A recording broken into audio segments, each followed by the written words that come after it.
राम राम राम राम राम राम राम राम राम नारायण नारायण। संबंध। पूर्व श्लोक में कही हुई बात को ही भगवान आगे के श्लोक में पुष्ट करते हैं। नाहं वेदैर्न तपसा न दानेन न चेज्जया शक्य एवं विदो द्रष्टुम दृष्टवानसि मां यथा। जिस प्रकार तुमने मुझे देखा है, इस प्रकार का चतुर्भुज रूप वाला मैं न तो वेदों से, न तप से, न दान से और न ही यज्ञ से ही देखा जा सकता हूं। व्याख्या। दृष्टवानसि मां यथा, तुमने मेरा चतुर्भुज रूप मेरी कृपा से देखा है। तात्पर्य है कि मेरे दर्शन मेरी कृपा से ही हो सकते हैं, किसी योग्यता से नहीं। ना हम वेदैर न तपसा न दानेन न चेज्जया शक्य एवं विदो द्रष्टुम। ये एक सिद्धांत की बात है कि जो चीज किसी मूल्य से खरीदी जाती है, वह चीज उस मूल्य से कम मूल्य की होती है। जैसे कोई दुकानदार एक घड़ी 100 रुपए में बेचता है, तो उसने वह घड़ी कम मूल्य में ली है, तभी तो वह 100 रुपए में देता है। इसी तरह अनेक वेदों का अध्ययन करने पर, बहुत बड़ी तपस्या करने पर, बहुत बड़ा दान देने पर तथा बहुत बड़ा यज्ञ अनुष्ठान करने पर भगवान मिल जाएंगे, ऐसी बात नहीं है। कितनी ही महान क्रिया क्यों न हो, कितनी योग्यता संपन्न क्यों न की जाए, उसके द्वारा भगवान खरीदे नहीं जा सकते।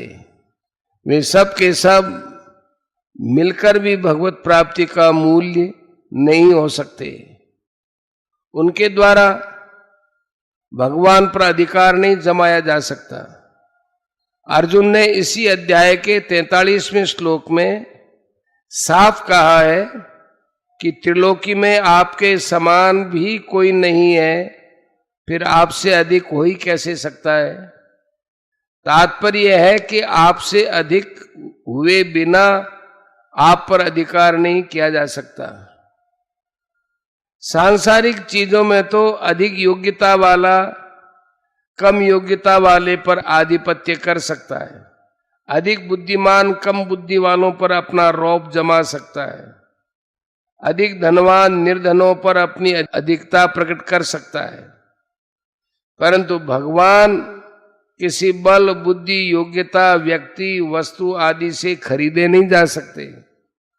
कारण कि जिस भगवान के संकल्प मात्र से तत्काल अनंत ब्रह्मांडों की रचना हो जाती है, उसे एक ब्रह्मांड के भी किसी अंश में रहने वाले किसी वस्तु, व्यक्ति आदि से कैसे खरीदा जा सकता है।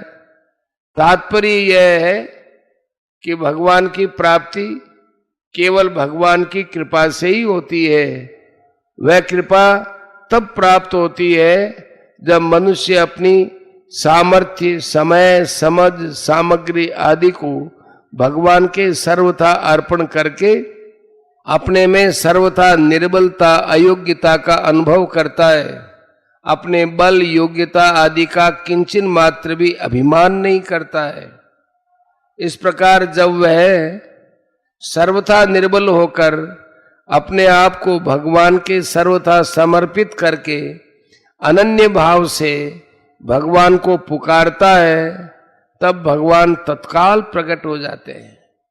कारण कि जब तक मनुष्य के अंतःकरण में प्राकृत वस्तु, योग्यता, बल, बुद्धि आदि का महत्व और सारा रहता है, तब तक भगवान अत्यंत नजदीक होने पर भी दूर दिखते हैं।